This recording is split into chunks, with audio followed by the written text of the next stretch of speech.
All right, so this is the conventional computing lecture. The other two lectures are unconventional computing, just in case you're wondering.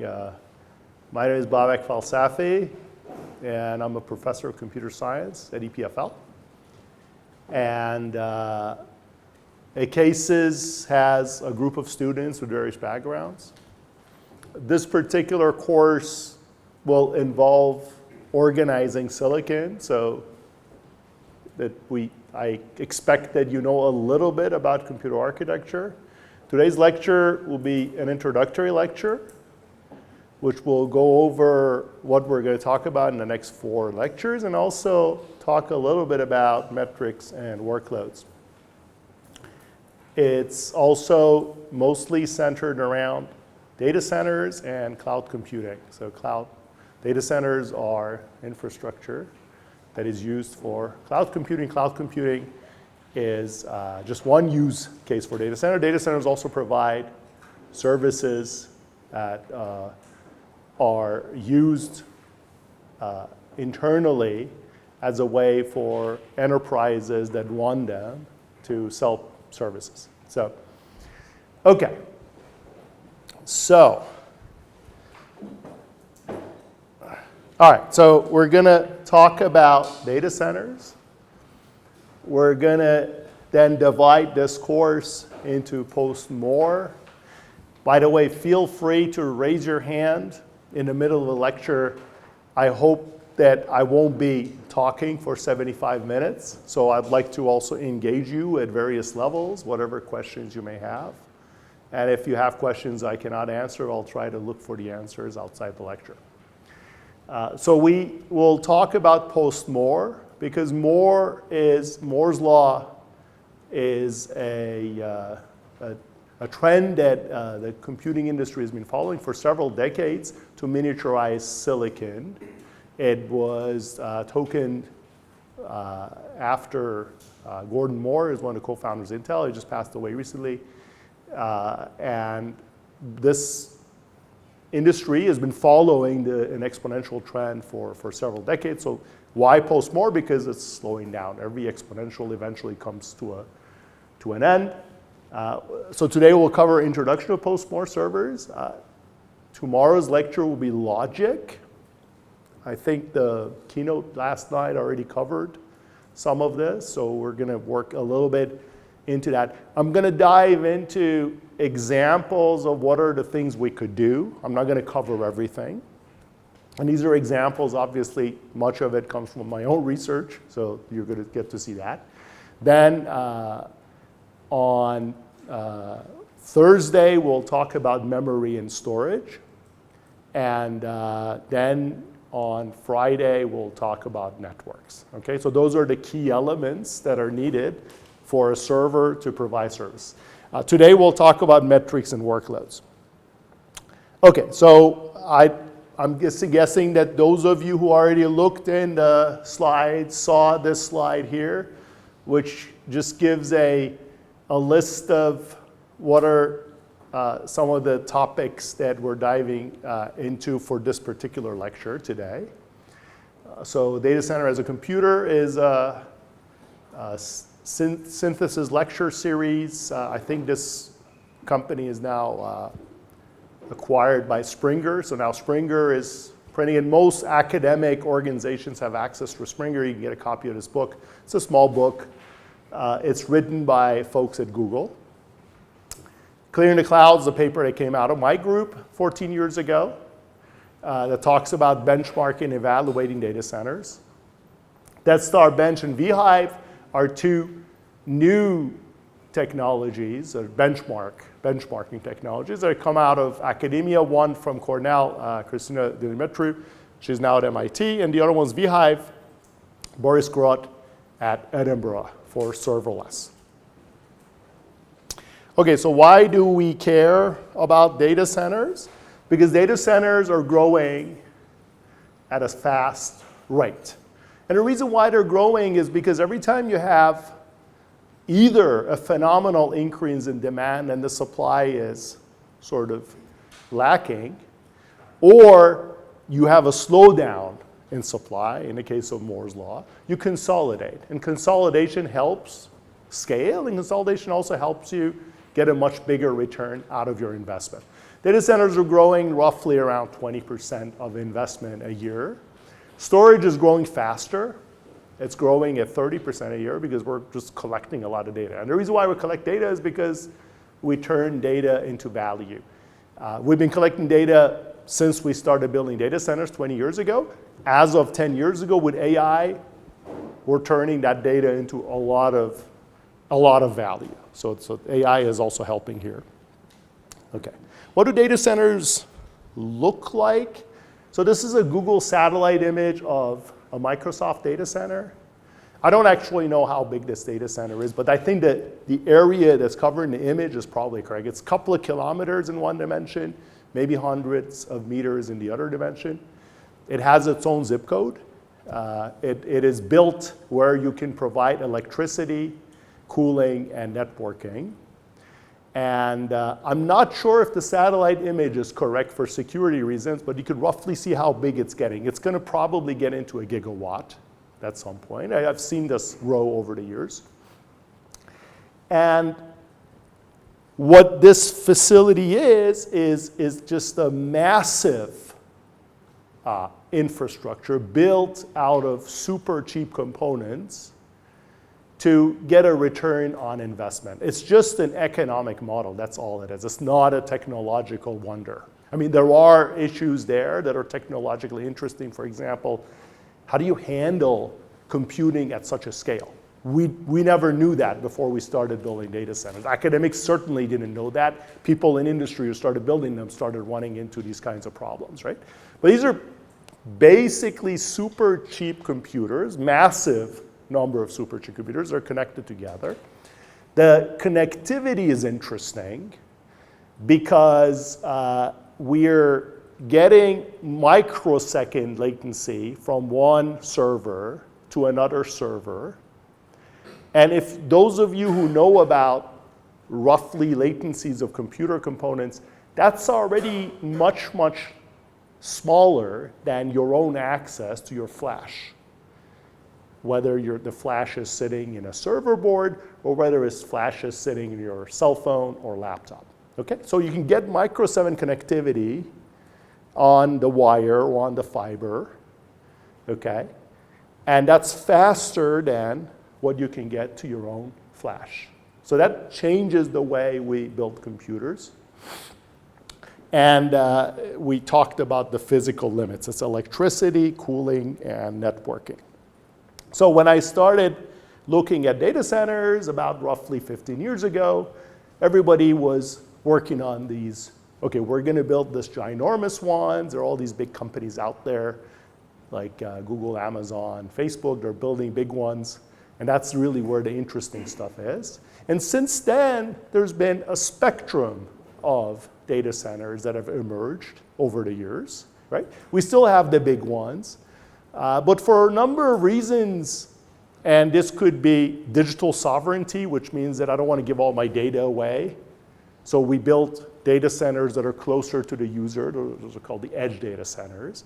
For example, Microsoft, Google, and Amazon are building edge data centers in Europe. They're building edge data centers in Switzerland, right? They still have those connected to the back-end data centers, which are the public cloud, okay? There are other reasons why you want to have edge data centers besides digital sovereignty, where your data is. You also want them, for example, for a number of services that require fast decision making. So you have a latency constraint to the data center. So you want to build smaller edge infrastructure that's closer to the use so you can get back with that fast decision making and response. And now we talk about Moore's law. Okay, so Moore's law. Anybody heard about Moore's law here? I guess. Okay, so where silicon was getting denser every 2 years, so that's 41% density per year, and roughly the same electrical activity. So we also had help from circuits, so we can maintain the electrical activity at a lower level. So we doubled the density of the silicon. We brought the voltages down a little bit. That gave us a lot of power back. So we could still power up roughly with the same electricity the entire chip. In fact, we got so much power back that we even increased the frequency to use more power. And we could still maintain that power envelope for several decades. And then we get to the point where, first of all, we couldn't bring the voltages down anymore. The transistors were getting a little bit clunky. And then now we also can't make them smaller anymore. So we're getting 10% a year increase in density. Eventually, it will come to a stop. Okay? So if you build a rack between 2005 2015 at 41% increase in density, you get roughly 28x density with the same rack, roughly the same electrical envelope capacity. Okay, just the first order approximation. Now, if you go to 15% instead of 41% per year, that 10-year gap, 2050-2025, will give you 4x in density. So you already see where the problem is here, right? If you want to continue growing at 28x, you have to build 7 times more.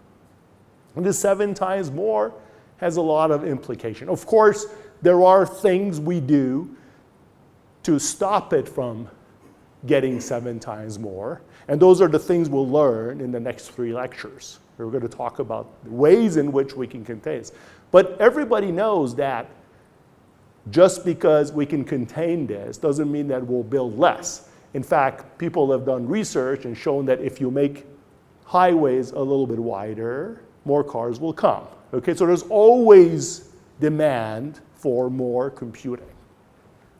But we'll find ways to do that, and we'll take advantage of that. Okay, this is a slide from Schneider. Schneider is one of the big electrical infrastructure companies in the world. They're from France. They're everywhere. And they've done a study, and you can find a link to the study is Digital Economy and Climate Impact, May 2022. And they show that if you look at all of the electricity, all the energy that's needed to build electronics, including data centers and TVs and appliances, that is expected to grow by 50% between 2023 and 2030. The part of it that's the data center is at the bottom here, roughly. Okay, so that's also increasing. Okay? So there's going to be more electricity, more energy going into building electronics. Some of that is in the fabrication on top. Some of it is in operation, which is the rest of it. Okay, so now, Moore's law is slowing down. What do we do? What we do is what I call ISA. Okay, and for those of you computer architects, this is not instruction set architecture. This is integration, specialization, and approximation. Okay? Integration means that you need to bring things closer to each other so that you use less electricity. This phone, which is actually a very old phone, it's an iPhone 8, it's a completely integrated platform. It's designed with its form factor and all the equipment and all the software and hardware that goes in there to work together to give me this functionality. And it's super efficient. Apple recently moved to their own CPUs because the Intel CPUs that were heating too much, they weren't working well with the Apple form factor. So now you have an Apple laptop, which is a laptop native technology. That cell phone is cell phone native technology. The chips and the software, everything there is native to the cell phone. What we plan to do in this course is to look at server native technologies, okay? Integration means bring things closer to each other so you can communicate and function more efficiently, move data less. Apparently, a lot of what we do as of 20 years ago has to do with data. Most of what we do has to do with data. It turns out that when you move data, we don't think about it, but we spend a lot of electricity moving data. So if you get things closer to each other, software, hardware, co-design your algorithms, you would move less, and therefore you also build things more efficiently. We will specialize which means that we look at the design and we identify what are important things for us. AI today is important, so we will design technologies to just handle AI. These technologies will not be able to do anything else. They will just be able to do AI. But because AI is important, we're willing to have resources that deal with that. And then approximation is quite interesting. A lot of what we do, the input to our computation is analog, right? It comes from sensors. It comes from simulation. This input then gets converted into digital. We take it into our computer, and then we create an output, which is also digital, and eventually we convert it back to analog. For example, if we're doing search, we have a statistical output. That's an analog output. If we're doing media, it's human perception. That's an analog output. Okay? So the question really is, now that we can't make the digital more dense, should we try to maybe change the precision of what we're computing so we do less work, knowing that we can take advantage of the fact that we're going from analog to analog? If we change a bit of how much we compute, there are tons of opportunities in AI today. People are trying to figure out how many gradient updates do we really need to communicate across nodes to arrive at the same accuracy for the algorithm? What is the precision of every element? Do we really need to do full 32-bit precision to compute our accuracy? Maybe we can get there with 4 bits. And eventually go from analog to analog using analog computers. Neuromorphic is a great example. It's a class that's happening at the same time as this one. And neuromorphic basically takes analog as input. It doesn't take digital input. And that skips that transition from analog to digital.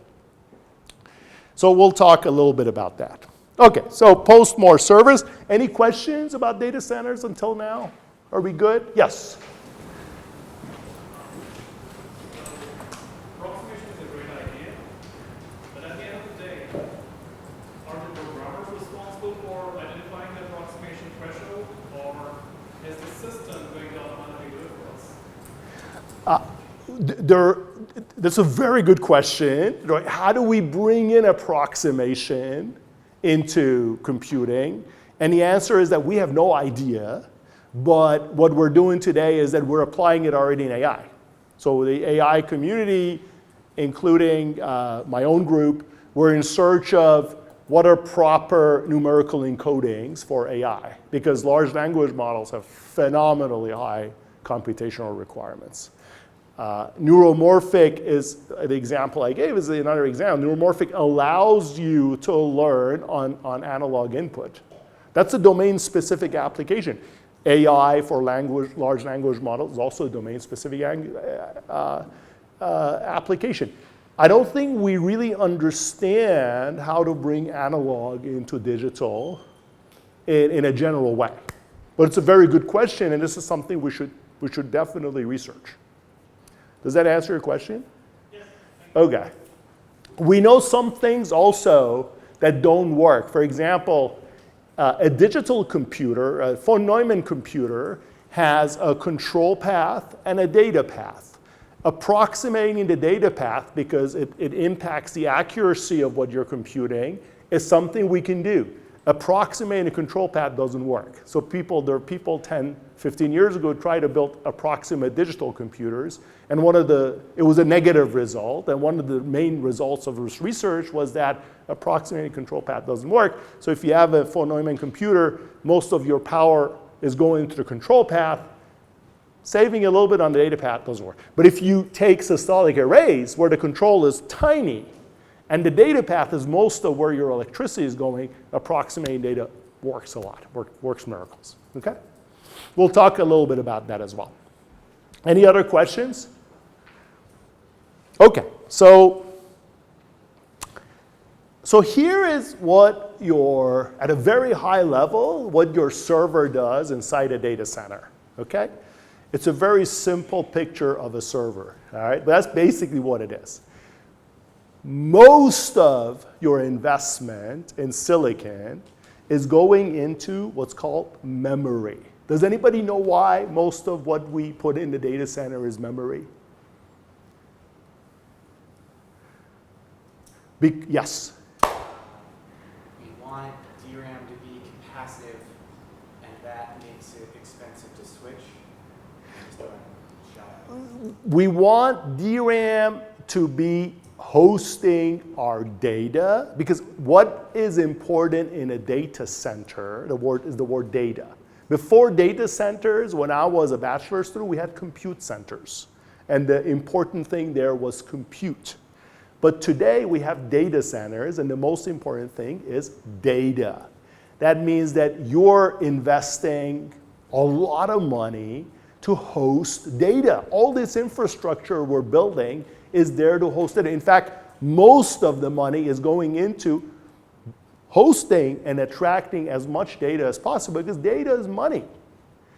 And so people pay for data, and you can turn data into value. So what you want to do is you not only want to attract and store a lot of data. You saw the growth in the storage market, 30% a year. But a lot of this data should be available at a fast speed. That means that when a query comes, you want to look up this data as fast as possible. And today, the hardware technology that gives you fast access to data is memory. It's called DRAM. Okay? So 15 years ago, 30% of your budget was DRAM. Today, 50% of your data center budget is DRAM. If you guys go to Microsoft and Google and you just find a way to cut 2-3% of that memory capacity, you will make a lot of money for these companies.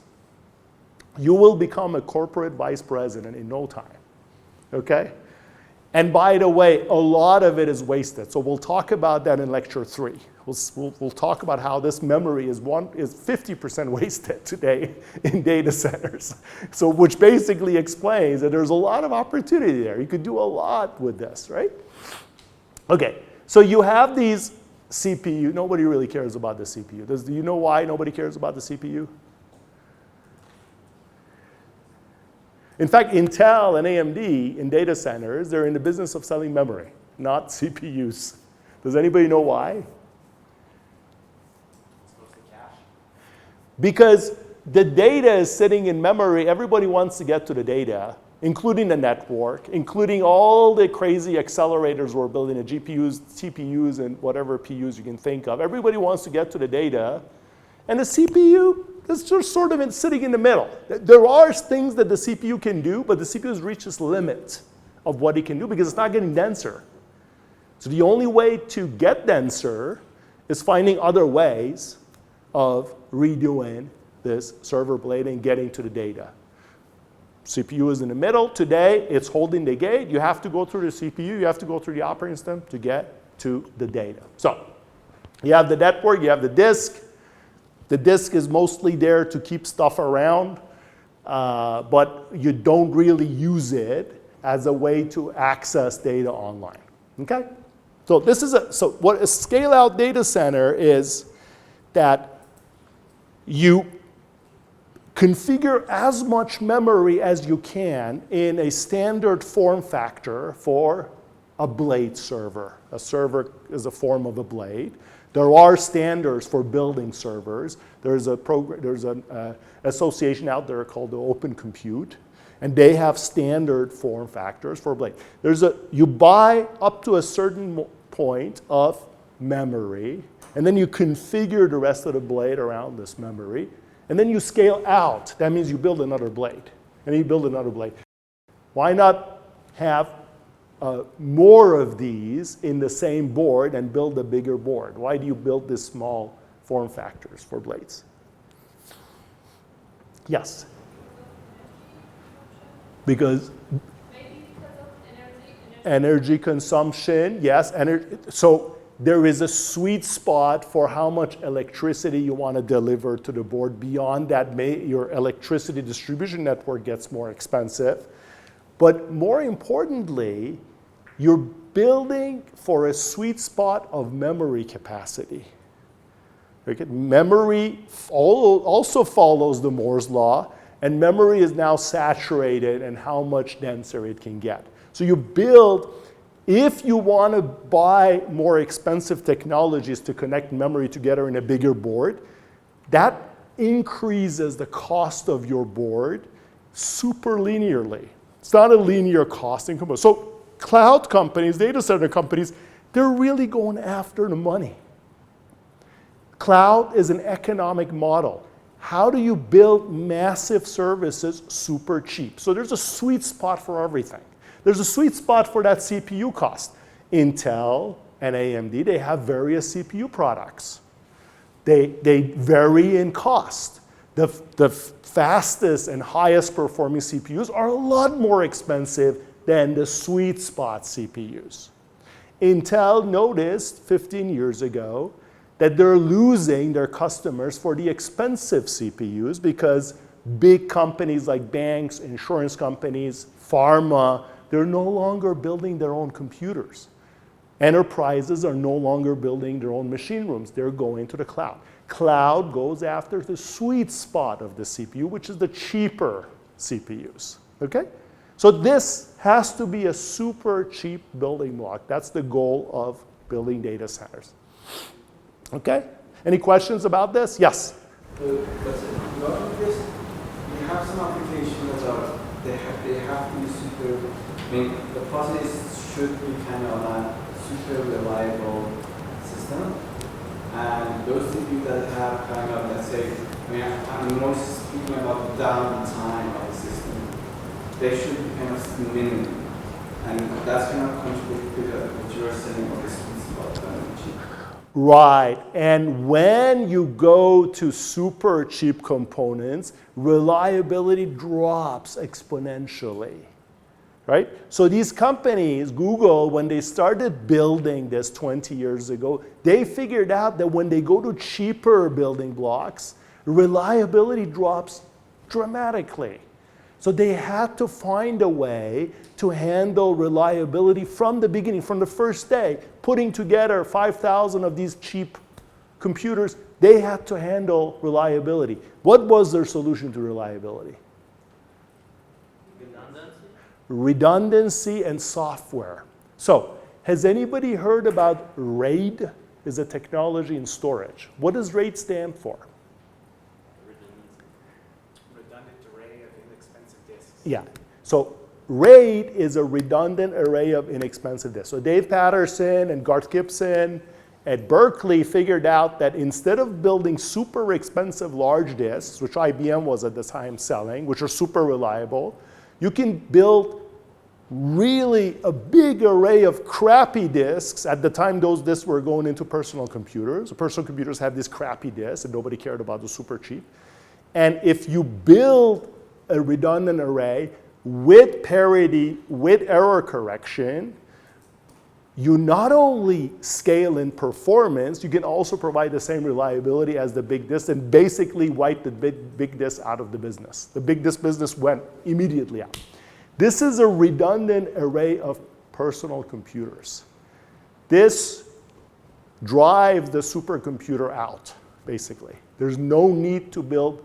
So IBM has this mainframes. They're super expensive. They're called the Z series. Has anybody heard about the Z series? Or they sell them to banks and insurance companies. Z stands for zero downtime.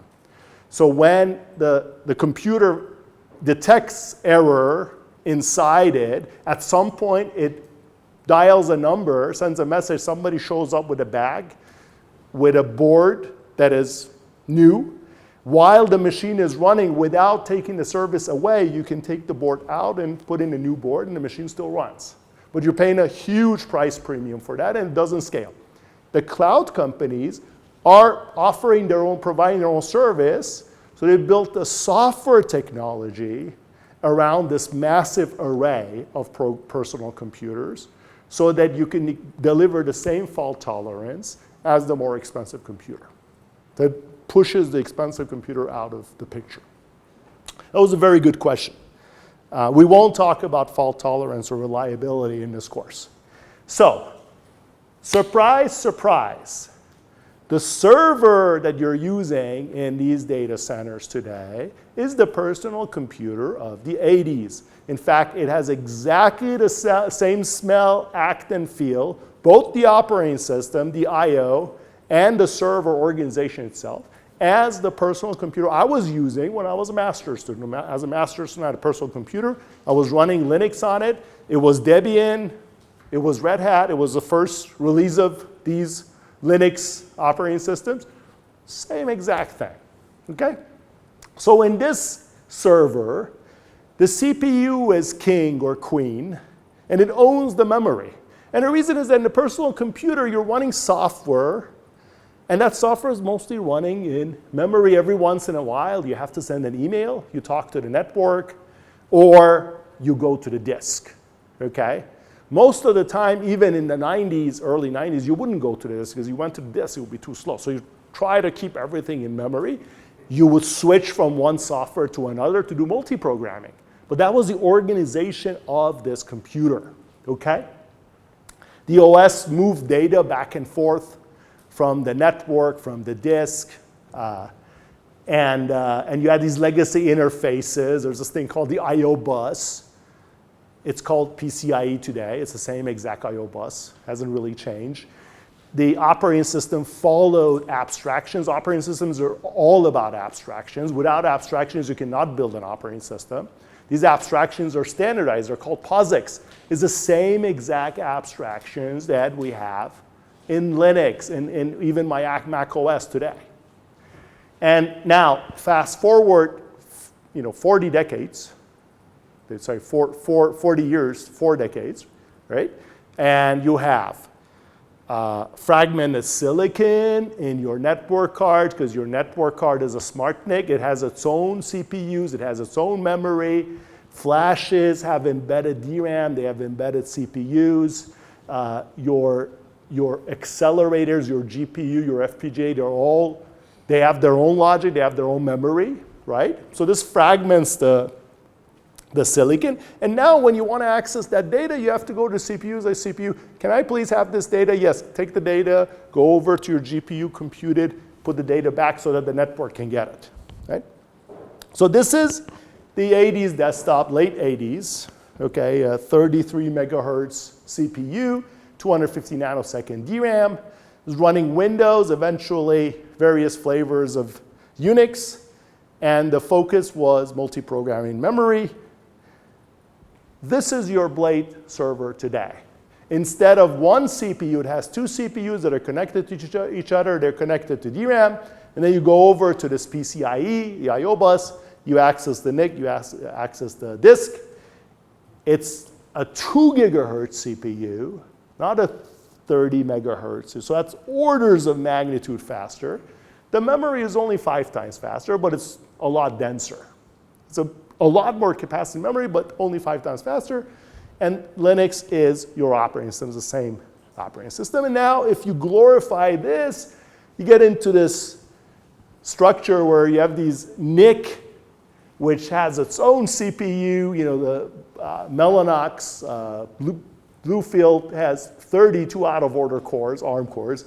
It can reach up to half a terabyte of DRAM, its own DRAM. Your SSD has embedded logic and embedded RAM. FPGA has its own RAM and logic and GPUs, okay? So, now, what really is interesting is that in this data center, nobody cares about the personal computer. Everyone wants to go to DRAM and do something meaningful. That's what the SmartNIC does. SmartNIC tries to bring the data, do something meaningful with it, do some offloading in the SmartNIC, and eventually send it over. Maybe run part of the network stack.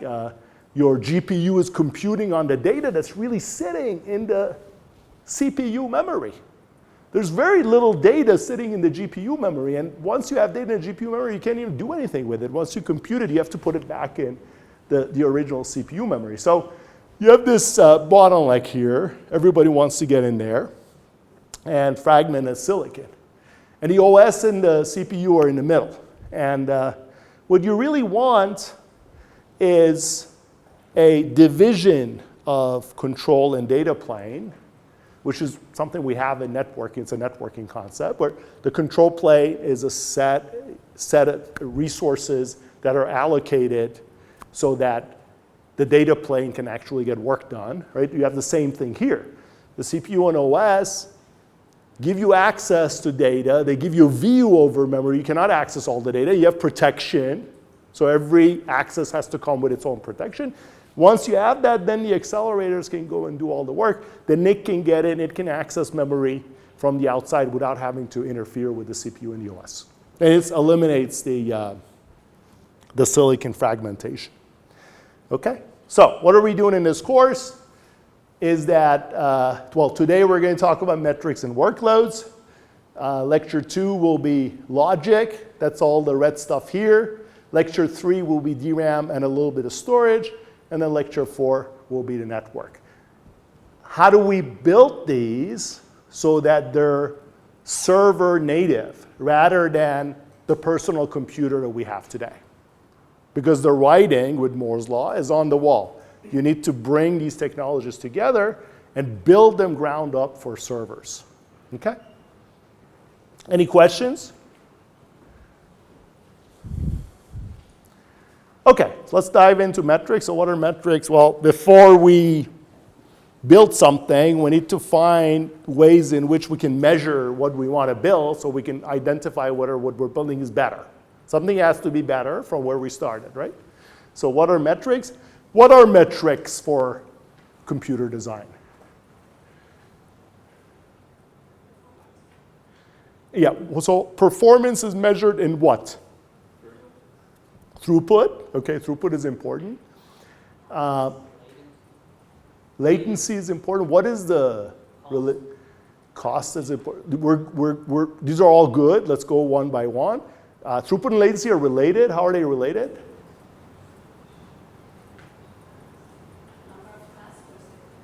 Yes, that's throughput.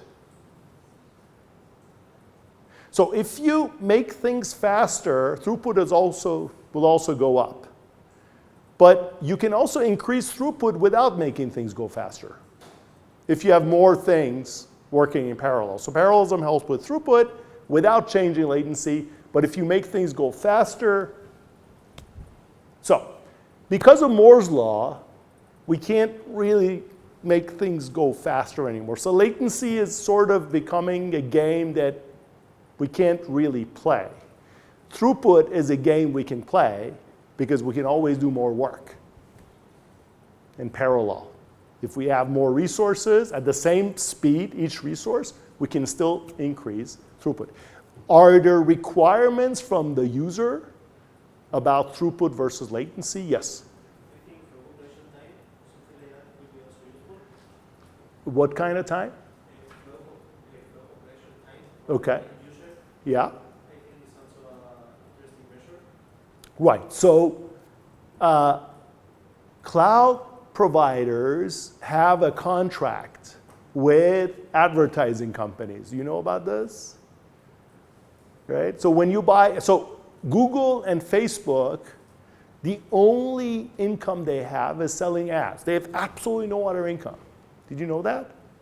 That's the only way they make money, is by selling ads. How does that work? There's a contract with the advertising company. What's in the contract? No, it's the contract has to do with from the time somebody clicks on something, there has to be a response time of what you're going to show. Yes? Exactly. So there is a maximum duration from the time somebody clicks and an ad is basically presented. So the contract says there is a tail latency, and that tail latency has to be in a particular percentile. If it violates that percentile, then the advertising company doesn't pay. And that's a huge loss of money for these companies. Okay? So the whole thing is basically around this data. Now, you can preserve that tail latency and maximize your throughput as much as you want. And that's basically what you're doing. You're just making sure that your tail latency stays within a certain distribution. After that, sky is the game. You can basically increase your throughput as much as you want. Now, that's only for online services. That's only for selling ads. There is a lot of computing that's also going on, which has nothing to do with this response time. For example, a lot of what you do in AI, which is the data that you collected, you have to analyze it. There's no latency associated with that. You're just computing in the background. So there are a lot of computing workloads that don't have latency requirements. And those are the two things we need to worry about. The ones that do, because we're paying for them, for that latency, and the ones that don't. Okay? Okay, somebody said cost. Cost is important. How do we take cost into account when we build a computer? We already gave an example of it with Google and personal computers. Yes? Yes?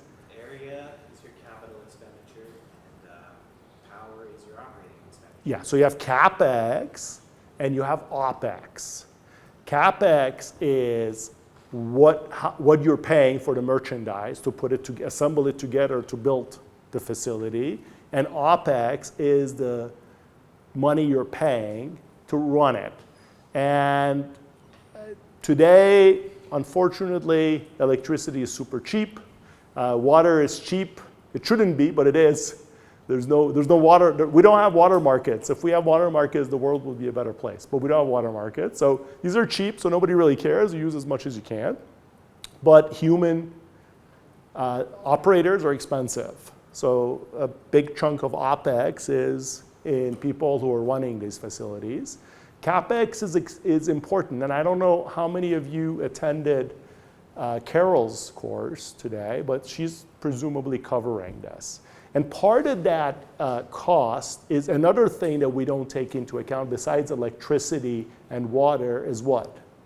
Is the thing that's killing the planet. It's what? No, it's not the cooling system, it's emissions. The cooling system, we'll talk about the cooling system. The cooling system is not killing the planet because we're building, the data center operators are really pushing electricity to a limit because even though electricity is cheap, they still don't want to pay for it. They want to make more money, right? So cooling these days, in the hyperscalers, Google, Microsoft, Amazon, there's less than 5% overhead in their cooling, right? But emissions. So why do we have emissions? Where do emissions come from? Manufacturing, that's, yes. And electricity consumption. So that thing that I showed you at the beginning of the Schneider graph, that actually breaks it down, where, what fraction of it goes into manufacturing, what fraction of it goes into operation. For your cell phone, 80% of it today is manufacturing because you don't keep your cell phone, even if you want to keep it like I do, Apple pushes you away from that, they slow it down, so I don't use it. These days, the cell phones are mostly cameras, they're no longer cell phones because, I have a camera too, I don't need my cell phone to be the camera, but that's 80% because we keep buying them. I think France recently sued Apple because they're not supporting sustainability. For servers, it's 50% is the emissions that go into building a server. And we'll talk about that a little bit. So those are important metrics. That's good. I don't know if we missed anything. If we did, we'll come back to it. So throughput. Basically for servers, it's just throughput. Okay, we have to worry about tail latency. We'll just make sure we understand what it is. We'll deal with it. But it's mostly throughput. Okay? Let's increase throughput to the limit. That's all we got left. Somebody said tasks per second. We have tasks per second, ops per second. Online services that try to maximize throughput with latency guarantee. We talked about the contract, right?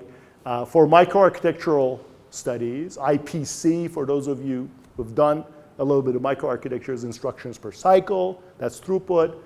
For parallel workloads, IPC is tricky because if I have 2 threads running and one of them is spinning, its IPC is really high, but it's not moving anywhere. So you need to worry about forward progress, right? And there's a paper there which we wrote several decades ago that shows how that works for some of the workloads. So here's the throughput versus latency, right? You increase throughput until your server is saturated. These things have been there since the beginning of time. Database people have been studying these curves for decades. This is what databases did. But before we had the cloud and data centers, we had database machines.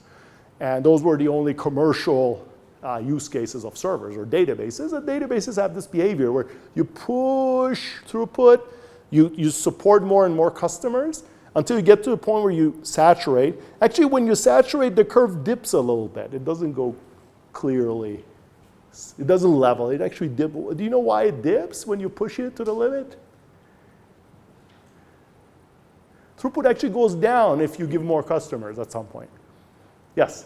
There's like overhead associated with managing all the connections and all the stuff that's going on in memory. So you end up with crashing basically. Yeah, there is a point at which your threads, your customers are competing for resources, and that extra competition, that contention creates queuing. And that queuing slows down each thread, even beyond what they should be. Okay, so there's a sweet spot for throughput. And you see this latency shoots up. Latency shoots up because after that, the server is saturated, you cannot get more out of it. Today, this is a historical perspective. Google wrote a paper in 2000 saying we're going to build massively parallel computers with personal computers. We want it to be super cheap. And for 10 years, Google kept building more and more data centers because they said, we want the utilization to be low so that when the request for search comes, we can immediately answer it without violating any contracts. 10 years later, around 2010, Google said, we've built enough, it's too expensive. We're going to completely back away from our original plan of building more. It doesn't make any sense. At that time, data centers were 10 megawatt to 20 megawatts. There were a few $1 billion. They said, we're going to build technology to utilize what we have already built better without having to build more. So they spent another 10 years creating software to be able to saturate their servers, what they'd already built, without violating those contracts. Okay, yes? I think that nowadays, with this concept of cloud, isn't that a competitor to any other? I did not hear your question. There is a now, so nowadays, there's a kind of concept of cloud RAM. What is a cloud? Cloud what? Cloud RAM. Okay, Cloud AI. okay. So the thing is that we want to kind of have kind of a small version of the cloud in, for example, in some of the base stations in the network infrastructure. Yeah. Be near to the user and perform some kind of maybe minor tasks. So will that be this business? For example, we need more into the quantity in the clouds and just trying to optimize one cloud. So first of all, the word cloud is an overloaded word. And let me just explain what that means. We'll talk about that when we get to the workloads. Google doesn't care about the cloud. They've built data centers to support search, and they make money selling search. Now, since they've invested so much money in building data centers, they also want to sell cycles to customers who want to use computing in the background. So what they do is they run their search, and then they piggyback these other use cases on top of the same infrastructure they built without violating the contracts they have with their advertisers. That's it. And Google is actually behind. They're the third cloud player. The first one is Amazon. Amazon's pioneer. They have 30% of the market. The second one is Microsoft. Microsoft didn't build cloud from ground up. They had enterprise customers from Windows, And they brought all of those enterprise customers who were running Microsoft software on their own machines. They dropped their own machines and they transitioned all those customers to the equivalent of Microsoft Enterprise in the cloud, which is called Azure. And they have about 10 to 15, maybe 20% of the market. Google has about 9% of the market. They're behind it. They have difficulty with attraction. And then, of course, there's another 50 companies that are trying to sell the cloud. Okay, we'll talk about that. But what's most important here is that this idea that if you saturate your servers without violating the contracts you have with your advertisers, that's the best efficiency you're going to get out of your data centers. Now, keep that in mind. Even if your servers are super saturated, that doesn't mean that they're efficient, because this Linux standard with POSIX and threads and all these things we're using today, they still are a technology from the personal computers of the late 80s. The server was never designed from scratch to run these services efficiently. Today, if you look at what Google is doing, they're running 20,000 threads on a single socket because they want to maximize the use of that socket. They're providing electricity to the server. They want to maximize it. Those 20,000 threads are POSIX threads. They have a lot of inefficiency in them just switching. So you spend a lot of time switching among threads, not doing any useful work. But you're building a really crappy computer, and you're trying to push the efficiency to the limit. The next step is to redesign this entirely from scratch. Okay. We're doing okay, I think. So here's the tail latency. This is percentile. Here you have we have a showstopper. This kind of service is not acceptable today because you reach a really high latency, and this is in milliseconds now. So most of what you want to do is basically in the end-to-end tail latencies are measured in milliseconds, right? These are just 3 synthetic examples.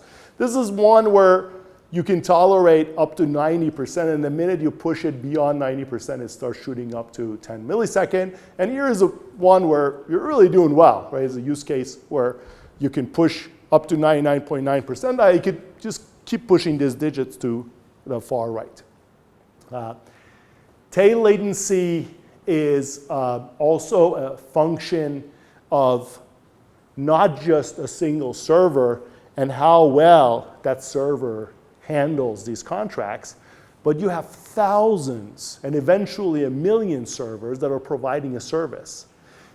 The probability of hitting a long tail latency goes up dramatically as you have more and more servers participating in the service. And this is just simple laws of probability, right? So this is what makes this problem super difficult, is that the minute you start using more and more servers to provide a service, that this tail latency problem becomes a difficult problem. So that's something you need to also keep in mind. Sources of tail latency of virtualization. Virtualization runs on virtual memory. What is virtual memory? Everybody knows about virtual memory. How do we handle virtual memory? It's a technology that comes from the 60s when I was born. It hasn't changed. We take an address space, we divide it into pages, and every time there is a reference, we translate that page to a physical page. Okay? As memory capacity grows, we have a lot of translations. These translations get in the way. We have to provide a lot of hardware to cache them so that when you want to look for a translation to memory, you can look it up super quickly. It's called TLB. TLB hierarchies are getting big. The latest ARM cores on this laptop have thousands of TLB. Every core has thousands of TLB entries just to do the translations real quick. Okay? What does virtualization do? It gives you multiple levels of translation. So instead of now just going from VA to PA, you go from guest VA to guest PA, and then from guest PA to host VA, and then to host PA. These things get in the way when you have tail latency problems. Okay, they get into your tail latency. So you have to worry about that. Queuing at all layers, daemons, there's a lot of things that are happening.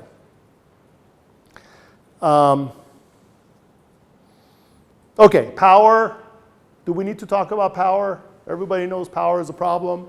We hit power basically around mid-2000.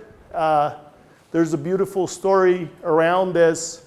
Intel was building bigger and bigger CPUs. It was a single CPU that was getting bigger and bigger and faster. They were talking to Bill Gates at Microsoft. Bill Gates was giving a talk, and somebody in the crowd asked, there is this thing called multi-core. Intel is going to build multi-core. What are you going to do about it? Bill Gates said, we're not interested in anything that's multi. Just one. One software, one thread, we're good. Everybody missed the boat. Intel had a train that crashed into the wall because of power density became a problem. They went to multi-core to contain power. And that's when this multi-core thing happened, basically around mid-2000. That's what we have. Somebody talked about cooling. Cooling is an electricity problem. There is this thing called power usage efficiency, which is a metric for data centers. And it says how much of your electricity is going into your compute and how much of it is going into the building. Okay? So total building power, DC, total IT power, just your compute, your servers. Okay? It used to be 2. That means 100% extra electricity for the building. That was 20 years ago. As of 10 years ago, Google and Amazon are doing 1.05. That means 5% extra electricity for the building. All of it is going to the compute. Most of the mom and pop data centers in Europe are still around 1.6, 1.8. They're getting consolidated. They're slowly moving to 1.3. So this is getting better, which means that PUE is becoming irrelevant because when it gets close to 1, your electricity is going into the servers. You need to worry about metrics for the servers, not the building. So here's a graph of PUE, right? And the evolution of data centers, we started with 2 at the beginning, then it was, became denser, so 1.4, 1.6. These are hyperscalers. It's Microsoft. Gen 3, went to containment and consolidation. Modular data centers popped up at the early 2010, 2012. And now we have, we're moving into software defined. Modular is coming back again. Schneider, for example, is building modular data centers. Silicon area, yes? So when the PUE, do you think that when you have again, you have to add some cooling, and as you say, it's not a problem in terms of power consumption, but doesn't it raise the requirement for the power source that we have to provide kind of current voltage towards the system that can keep the hardware and that? So you build next to a source of power. You also build renewables. If around you there's plenty of land, you also renewables. So you have a power budget, and then you figure out what you're going to do with that power budget, that electricity is coming in. Okay? And if you have technologies that use less electricity in cooling and distribution of the UPS system, for example, then you have more electricity for your servers. Okay, and then you need to worry about metrics about how do we contain the electricity that's going into the servers. Okay? Silicon area, anyone? I don't know if Carol talked about this, for those of you who attended her course. A lot of electricity goes into building it, a lot of emissions, right? What is the most source of emissions, fabrication emissions in servers? Which component accounts for most of the emissions when you build the server?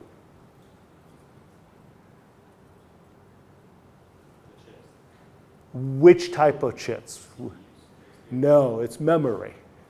Memory is the source, the biggest source of emission is 10 times more emissions than CPUs because you have a lot of memory chips. You have a lot of memory chips. So, future generation, we'll talk about this when we talk about memory. Think about ways to reuse the existing memory chips because we're going to throw all these away if we build. I mean, companies are interested in building more. They want to sell. But we can also think about technologies to recycle today's memory chips in next year's data center. Somebody had a question. Yes? So we are talking about DRAM memory, not SRAM memory. We're talking about DRAM, yes. SRAM is in the CPU, okay? If you open a computer today, you see a lot of DRAM chips, okay? That is the majority, that's 10x more emissions than any other silicon that's in your server, okay?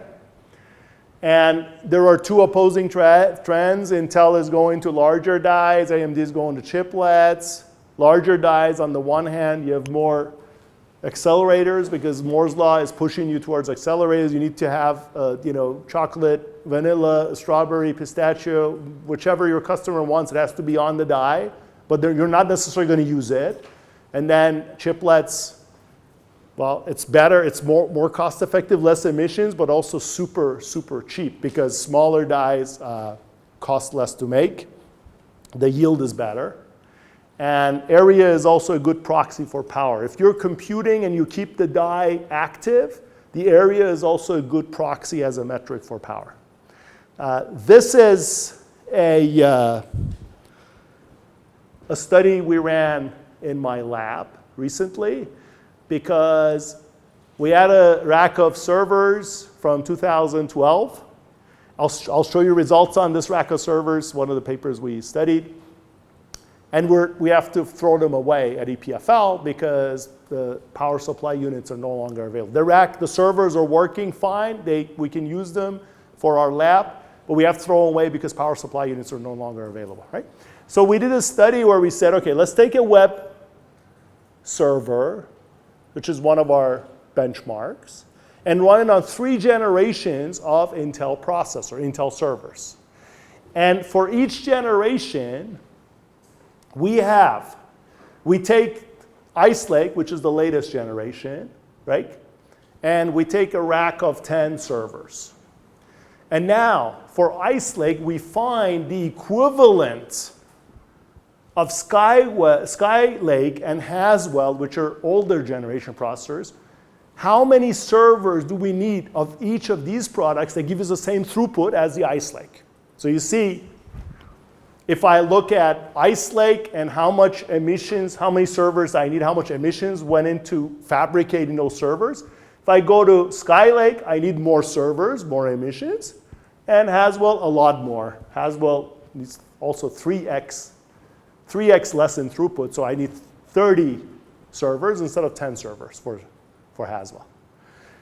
So you see the emissions of the total emissions you pay when you enter the emission gain. That's the payment of emission just to build the servers. Now let's look at time to operate it. This is OpEx, okay? And you see that Ice Lake is actually uses less electricity. That's good. Skylake is a nightmare. It never breaks even. It doesn't actually improve electricity. It almost runs as it's a parallel. It's running parallel with Haswell. Okay? So if we take Haswell and then decide when we should replace these servers with Skylake, the answer is never. Skylake is a bad option to pick. When you go to Ice Lake, turns out when Ice Lake was introduced for the first time, which is 2021, eventually in generation 2017 never breaks even. 2021 breaks even in 30 years in terms of emissions. Yes? I don't understand why these graphs are different. Is the left one just explaining CapEx? This is saying that if you started from here without having to worry about these two, then you go like this. But if you already bought this and are operating it, if you already started with Haswell, at what point does it make sense to break even, to switch to the new product? And this shows that from the time Ice Lake is introduced, 2021, it will take 30 years before its total emissions will break even with total expenditure. exactly, yeah. Which basically, we replace servers every 5 years. Okay, so this just give you an idea, But you guys already know that from your cell phones. So we replace cell phones every 2 years. You can this one is an iPhone 8. I can keep it, right? Okay. I'm way behind in workloads, but fortunately workloads are not something that we're going to dive deep into. So you can have that as your background reading. It just goes over a variety of technologies that we have. There's 3 of them, okay? There is monoliths, which is Cloud Suite. There is microservices, which is take monoliths and break them into little modular parts. Some of it you can, some of it you can't. And then there's serverless, which is I'm going to just create a function as a compute element. And I have an entire platform to run functions in, okay? So this is, what are workloads? Everybody uses spec. Have you heard about spec? Okay. Spec is a meaningless benchmark that everybody uses in industry. Intel created it because they were building CPUs. It absolutely shows nothing about what is happening in the server today. In fact, it's such a prevalent benchmark that even memory companies use spec to report numbers. And spec has almost 0 actual meaningful memory footprint. They're desktop benchmarks. They were never meant to be used for servers. Okay? In terms of instruction working set, it is 0. The instruction working set of spec is tiny. It fits pretty much in every almost first level instruction cache. There is other types of workloads that are out there for desktops that Intel has created, server workloads. This is the most important thing you need to know about server workloads, okay? First of all, they're complicated. Why? Because there's 12 layers of software. Spec is just one file. You run it, boom, you have a number. A server workload is every PhD student's nightmare. It will take some PhD students 2 years just to bring one up on a standard platform, let alone bring it into a simulator. Okay? So the good news is that it's getting better, so don't get completely scared of server workloads. And the reason is that they're getting easier and easier to use. They're getting containerized. You don't have to find every version of every library anymore. You can just now take them in this prepackaged form and play with them. They're mostly request-based or task-based. They're not one benchmark you run from the beginning to the end, okay? Mostly. They're diverse. They have deep software stacks. Has several layers, okay? They have large instruction working sets, okay? That means that the code itself, the majority of the code that has to run most of the time, that's big, okay? It's megabytes. They spend a lot of time in the operating system. Spec spends no time in the operating system. Okay, they talk to the operating system. Some of them have strict response time constraints, and there are a variety of programming environments. Many server stacks have Java. That means the Java runtime system is also part of that deep stack. It's not just the Java benchmark. It's 12 layers, including Java. Okay? So this is cool. We can do this. Intel finally gave up and presented this slide in a document which says spec does not represent what we do. Intel just recently did this. This graph is from Intel, okay? Here are spec int benchmarks, here is what the customers want. You can Google this. I'll send you the source for this slide if you want, so you don't need to worry about it, right? Okay? So, there are two types of services that run in a data center. One of them is called the first-party workloads. The other one is called the third-party workloads. Why it's not the second-party workloads? Don't ask me. I have no idea why. Okay. What are first-party workloads? It's the workload that the company is using internally to make money. For Google, it's search. For Amazon, it's e-retail. Okay? For Facebook is everything. They do. All right? Okay. The third-party workloads are the cloud workloads, which means that you have your data center, you run your first-party workloads, but you also rent your servers as a cloud container to the outside customers to use it for computing purposes. That's the cloud. Okay? So cloud is only the third-party workloads.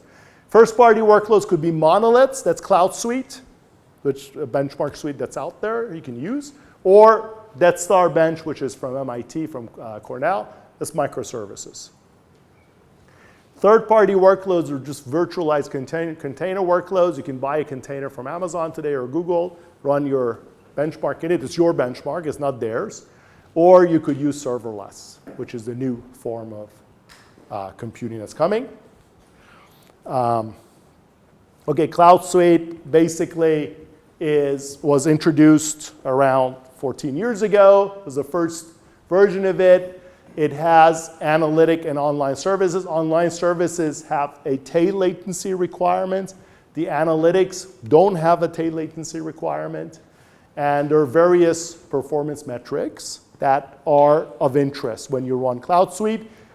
They are containerized so that when you bring them up, you can easily run them in an existing platform. Cloud Suite 1 was introduced in a paper in ASPLOS 2012. ASPLOS is one of the flagship venues of computer systems. It won the Best Paper Award that year. It also won the IEEE Top Pick. And this past year, it got the Test of Time Award. This had a big impact on the community, this benchmark suite. And it highlighted for the first time the characteristics that the server workloads need. I'm not going to dive deep into the Cloud Suite, but these are basically the workloads that are currently supported. Analytics doesn't have any tail latency requirement. It's just throughput. The rest of the workloads are online services. Memcached is object caching.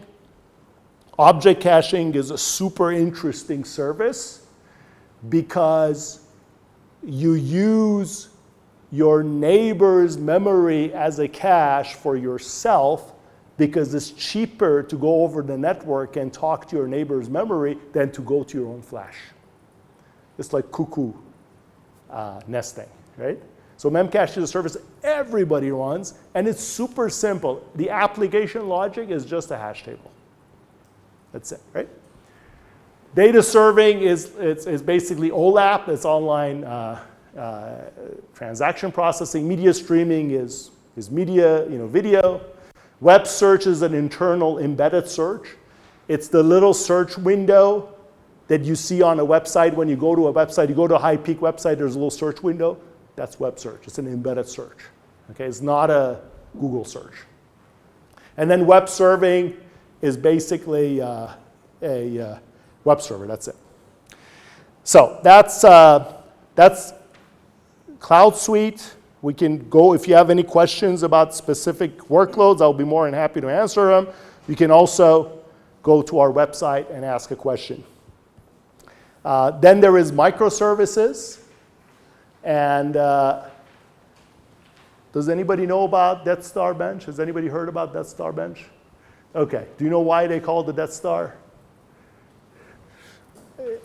Yes. Because the connection looks like the Death Star. Yeah, you look at this Amazon picture here, it's like all these little things that are connected to each other. It resembles the Death Star. At least that's what they thought about, the authors thought about. But basically, your scale requires that you increase throughput, you support more and more customers, and you want also fast to time market, and these are sometimes at odds with each other, the scale that you want to achieve in fast to time market. And the software is a challenge because these software stacks, they're deep and it's really difficult to get them to scale. Memcached is a great example. Memcached is a super simple software stack. The application logic is just a hash table. But now trying to get Memcached to scale with more and more customers and decide how much object caching one stack can provide, right? This gets super difficult from a software perspective. It's a major software development problem, even with simple application logic. There is program airtime, which is expensive. And this was, there's debugging effort, which was cited in the ASPOS paper. Evolution and update of software. You don't want to re-implement, the infrastructure functionality, so you want to leave it to experts. User care about low latency and perceptual real-time responses. So, all of this, latency makes a huge difference, right? Use of resources and use of developers makes a huge difference. Right? And so microservices is basically take your software stack and divide it into functionality and have these functions with a well-defined interface to talk to each other. And so you have a graph of single responsibility. Here you see there's an API gateway for passenger management. This is an online system for retail, I guess. Payment, billing, notification, travel, itinerary, right? All of this are components of the same service, but they can be self-encapsulated into their own functionality. That's what a microservice is. And these microservices then talk to each other to provide the service. Here is an example online service. I think I'm going over time a little bit, but we're just going to finish this. I'm actually going to skip this. This is just a Netflix example. You can go over it yourself. I'll just talk to you a little bit about serverless. And if you have any questions, please do not hesitate to ask me about this. So serverless is basically cloud computing was amazing because it provided a scale that nobody had ever seen before. But the problem is that at the end of the day, for the end user, if you just want to do a little bit of computation, the barrier to entry into a cloud platform is huge, right? So the question is, you have all these layers that you have to deal with just to create a simple computation. Is it possible to also scale the developer time when it comes to cloud computing and benefit from these economies of scale? And the answer is basically, cloud management, of course, at a low level, takes a lot of resources, right? This is the easy cloud. Challenges of bare metal is that you have to deal with the scale of resources that you have available to you. The answer is serverless cloud, which means that your code still runs on a server, but you don't have to deal with all of this infrastructure and the software that's around it that's running on this ginormous infrastructure. You only provide functions as computation and make it available to the platform. So the programmer writes stateless functions, and the provider, the cloud provider, does everything else. And the future of the cloud for computing is basically serverless. What is serverless computing? The user uses the platform as a stateless set of functions. The cloud environment basically makes sure that these functions collaborate together to perform the computation. The pricing model is pay per request. So this is perfect also for the provider. And of course, the limitation is that the functions have to be stateless. You cannot keep state. You can, of course, also create a hybrid compute environment between serverless and stateful sort of stacks. Co-location is key to serverless, and providers want to use their infrastructure to maximize utility because they pay for electricity, they pay for CapEx, they pay for OpEx. They want to make sure they maximize the use. And multi-tenancy, of course, has this problem that you create contention when you're providing this platform to multiple users and you scale the number of users. Example of a serverless environment is Firecracker. Firecracker is Amazon's platform, and the goal is to allow multiple tenants to live within the serverless environment with little overhead. And they provide this using what's called a micro VM. It's a micro virtualization sort of setup. How do you run the functions? You create these triggers that set off a function, and the function that is then also provided in a Docker file.